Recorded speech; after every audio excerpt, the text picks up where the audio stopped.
My parents let me spend Christmas alone in a cold apartment, then showed up with my sister posting family photos captioned, "All the important people." I'm Samantha, 34. When I was little, I used to think family was everything. We grew up in a suburb of Columbus, Ohio. My parents, Barbara and Douglas, always looked like the perfect couple to anyone outside: church every Sunday, PTA meetings, block parties. My sister Heather, older by 2 years, was the shining star of the family. She was everything they wanted: beautiful, smart, accomplished. The golden child. I was the opposite. Quiet, sensitive, anxious. I struggled in school, hated piano lessons, and preferred to spend my time drawing and writing stories in the corner of my room. I wasn't rebellious or problematic, but to my parents, I was always difficult.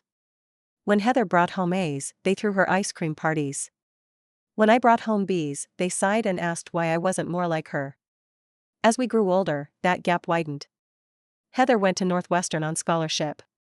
I scraped my way through a small liberal arts college, working part-time at coffee shops and diners to cover what my minimal scholarships didn't.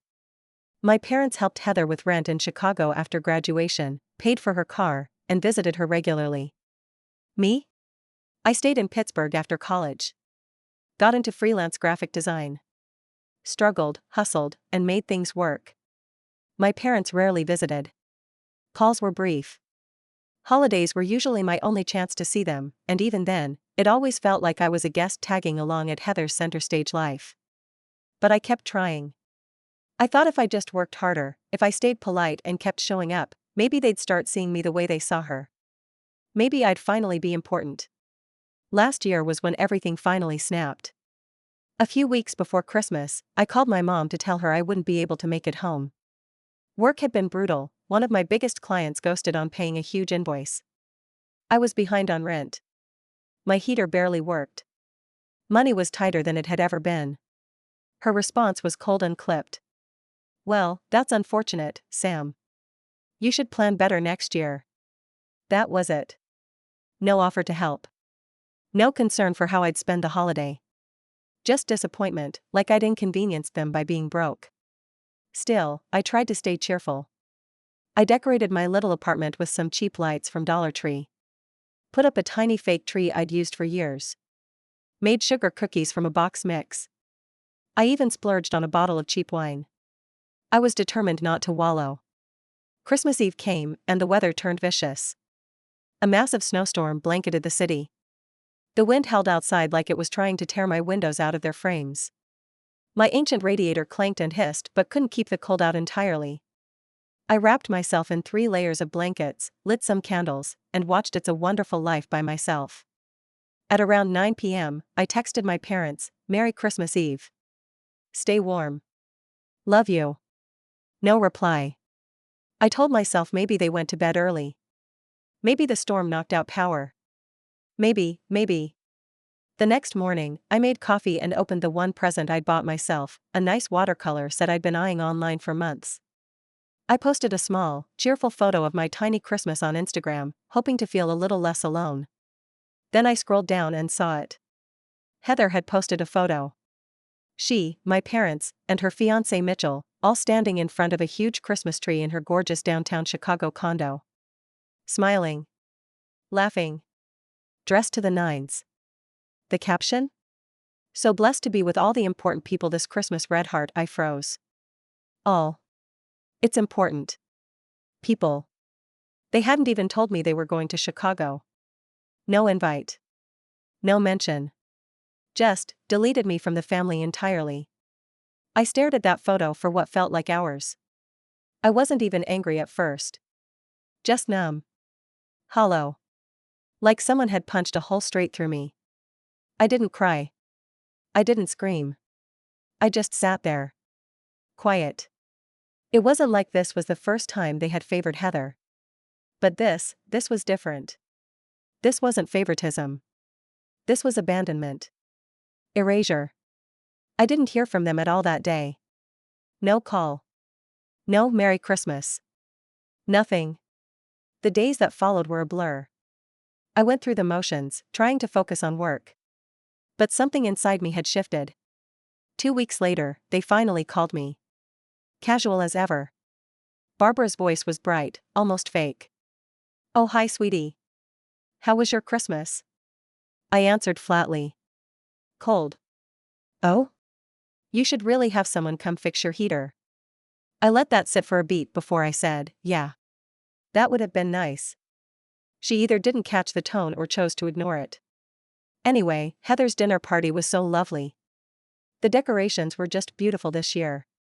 I could barely hold back my disgust. I saw the pictures. Silence. "Sam," my father's voice came in, trying to sound soothing, "we didn't want to upset you. You said you couldn't make it, so we didn't want to rub it in." I clenched my jaw. "No, you just chose not to tell me at all." "That's a different thing." "You're being dramatic," my mother said, slipping into her old tone. "You've always been so sensitive." There it was. The old mantra. I didn't respond. I just hung up. For days after, I replayed that conversation in my head.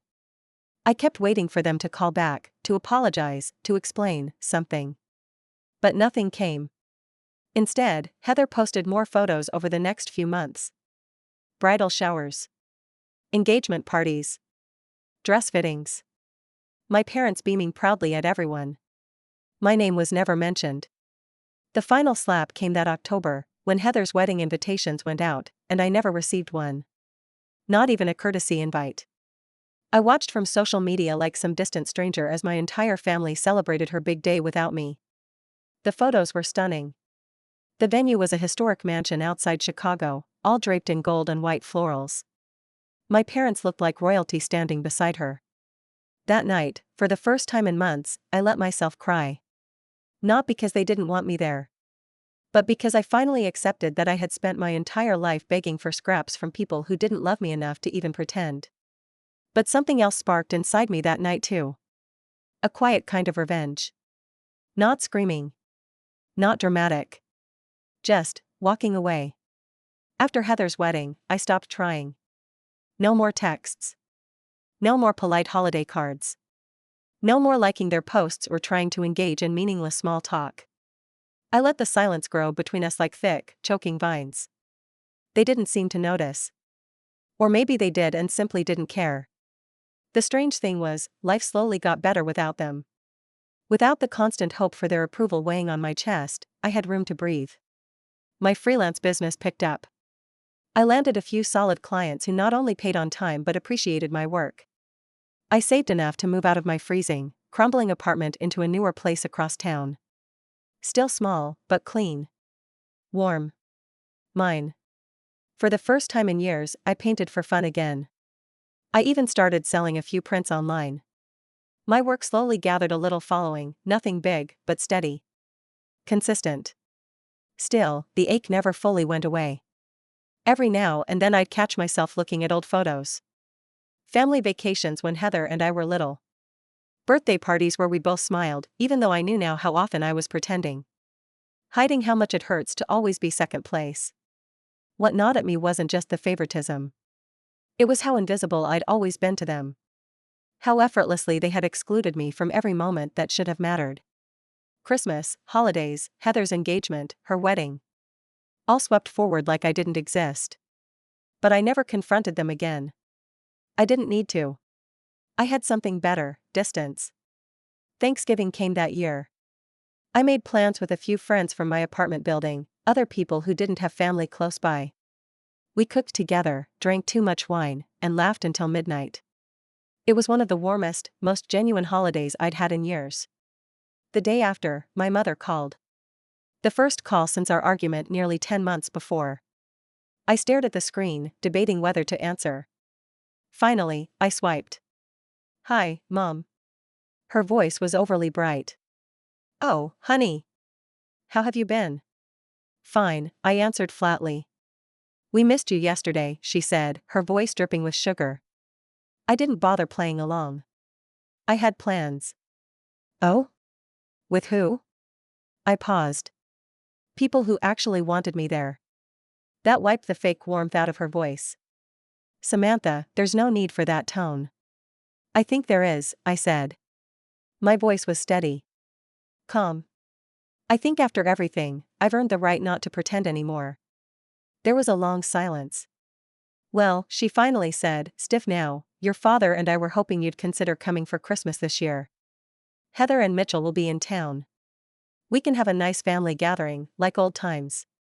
Like old times, I repeated, almost laughing. You mean like last Christmas? When you all spent it together and didn't tell me? That was a misunderstanding, she said quickly. We didn't think you'd be able to make it, so you just pretended I didn't exist? And then publicly announced that you were with all the important people? Her voice cracked a little. You're being unfair. No, I said softly. I'm being honest. I expected anger. But what I heard next was worse, a quiet, irritated sigh. Like I was just a nuisance again. You've always been so difficult, Samantha. That phrase. The old mantra. And just like that, I felt nothing for her. Not rage. Not grief. Just cold, clean emptiness. I won't be coming for Christmas, I said. We're family, Samantha. No, I said, Heather is your family. I was the backup plan. And you've made it very clear there's no room for me. I hung up. My hands were shaking, but not from nerves. From release. A lifetime of chasing after them had finally snapped. But I wasn't done yet. The next month, something unexpected happened. A small local gallery reached out to me. They'd seen my watercolor prints online and asked if I'd be interested in showcasing some pieces in an upcoming winter exhibit. I almost thought it was a scam at first. But it wasn't. It was real. For the first time in years, I felt proud of something that was completely mine. Not tied to my family, not attached to anyone's expectations. Just mine. The opening night of the exhibit was set for mid-December. As word spread on social media, friends started sharing my work. I even had a local newspaper do a small feature about my art journey, how I had left behind my corporate freelance work to follow my own passion. They used a photo of me standing in front of one of my large, winter-themed watercolor landscapes. A few days after the article ran, I got a text. From Heather. Saw your little art thing in the paper. Cute. I didn't reply. The next day, another text came. Are you coming home for Christmas or still playing victim? Still, I didn't reply. And that's when I realized, my silence was louder than anything I could say. Letting them watch me build something without them, that was the sweetest form of revenge. Every ignored text. Every unanswered call. Every photo they had to see online, knowing they weren't part of it, it all added up. For the first time in my life, they were the ones on the outside looking in. Christmas came fast that year. Normally, December had always been the month where my anxiety built with every passing day, wondering what version of my parents I would get, how many fake smiles I'd have to wear, how many times I'd feel like an intruder in my own family. But this year felt different. Lighter. Like I'd finally stopped carrying a heavy suitcase I was never meant to hold in the first place. The art exhibit was a quiet success. Not some grand, career-changing moment, but steady.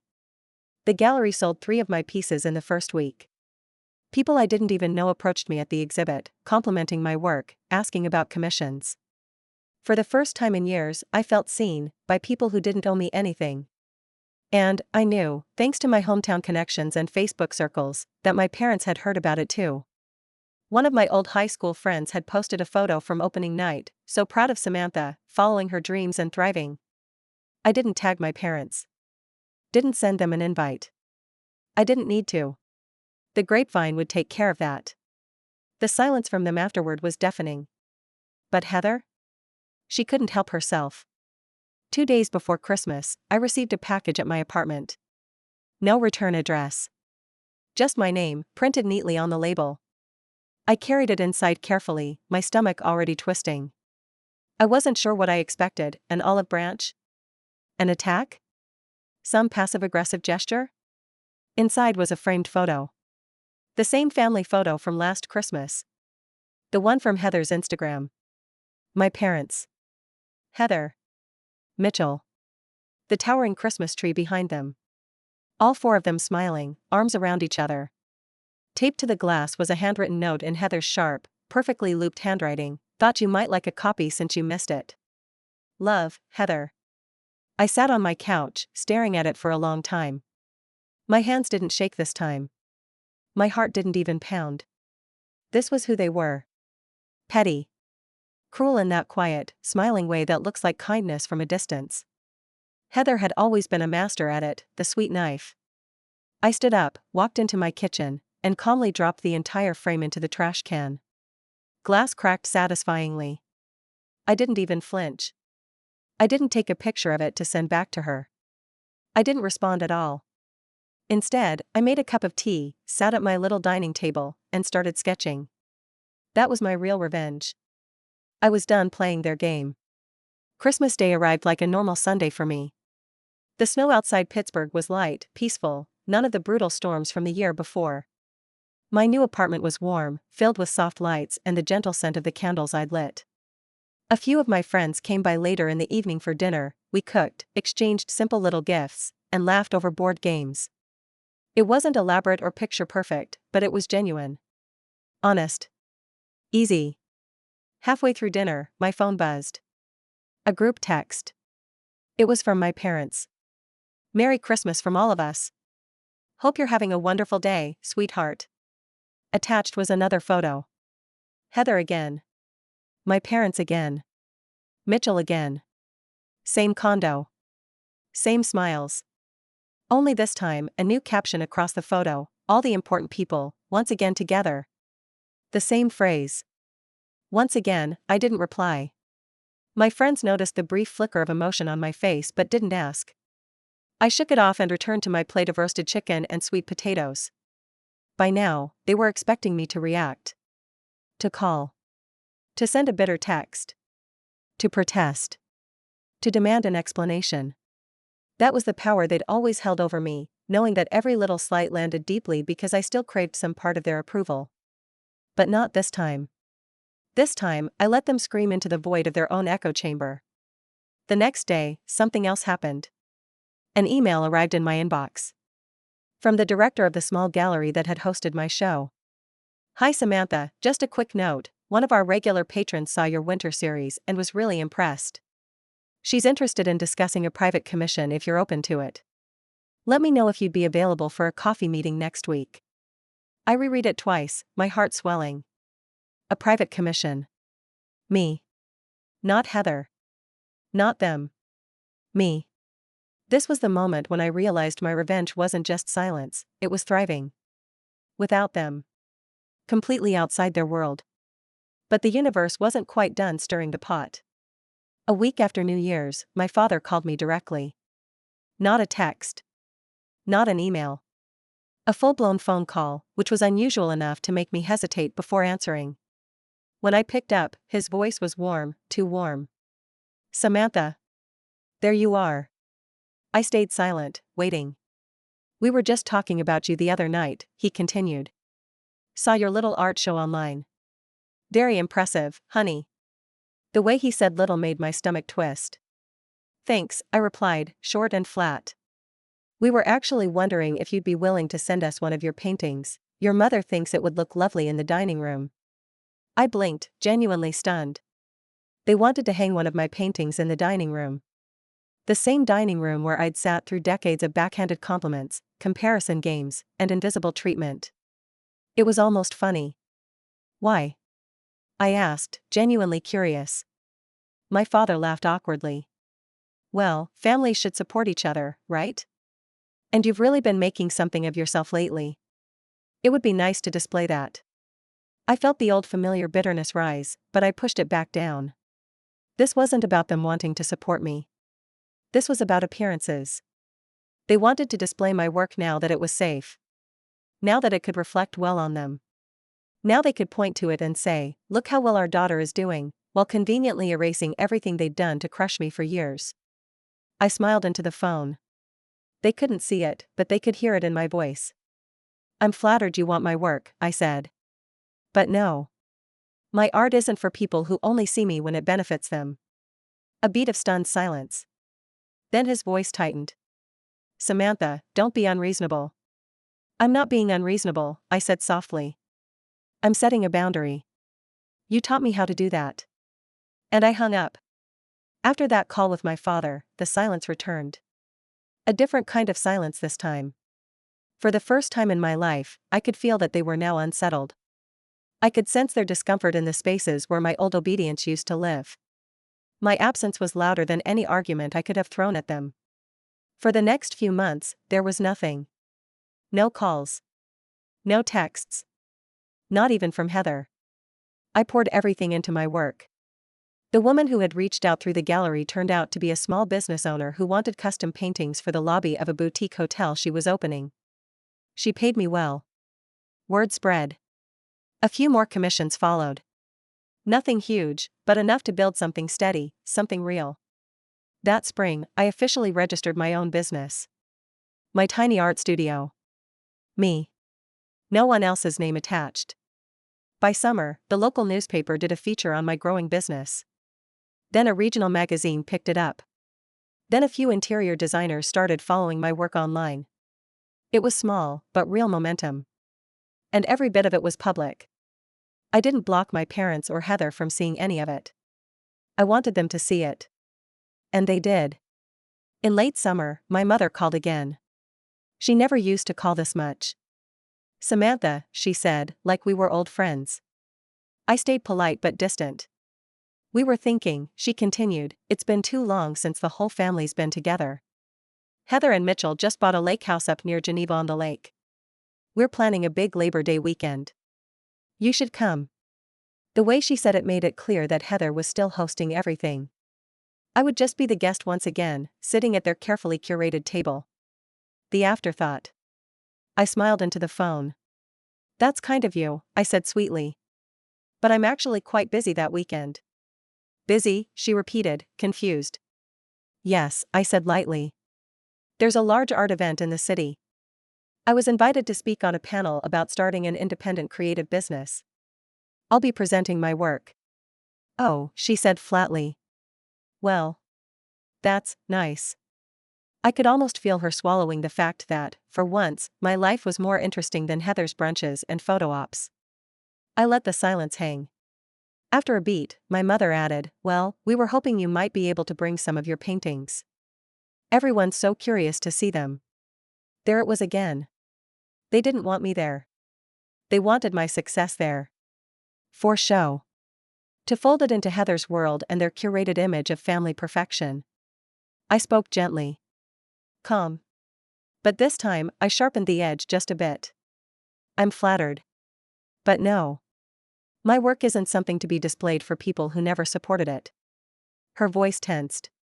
"Samantha, we've always supported you." "No," I said. "You supported Heather.